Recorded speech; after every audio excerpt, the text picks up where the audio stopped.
সালমান সামিরার দাম্পত্য কলহের জন্য দায়ী শাবনূর। গণমাধ্যমে এমন খবরও গত কয়েকদিন আগে প্রকাশ হয়েছে। কথা সামিরা আমাকে বলেছিল শাবনূরকে নিয়ে। ও বলেছিল যে শাবনূরের সাথে ইমনের অ্যাফেয়ার ছিল, শাবনূর প্রেগন্যান্ট হয়েছে, সিঙ্গাপুরে নিয়ে অ্যাবর্শন করেছে।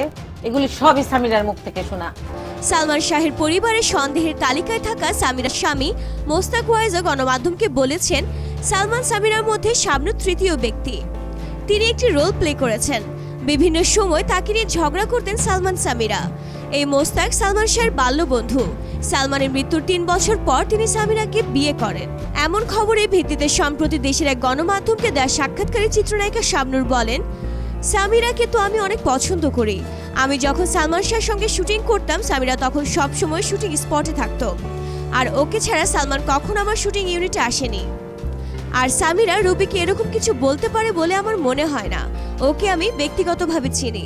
ও ভালো একটা মেয়ে। সে যদি এরকম বাজে বাজে কথা বলে জনগণের কাছে আমাকে হেয় প্রতিপন্ন করতেই থাকে, আমি মানহানি মামলা করব। মান সম্মান রক্ষার জন্য মামলা করা ছাড়া আমার কোনো উপায় থাকবে না। তিনি এমন মিথ্যা কথা একজনের উপর চাপিয়ে দিচ্ছেন, বিষয়টা তো ঠিক নয়। ডিয়ার ভিউয়ার্স, এমন আরও ভিডিও পেতে সাবস্ক্রাইব করে বেল আইকনে ক্লিক করে রাখুন।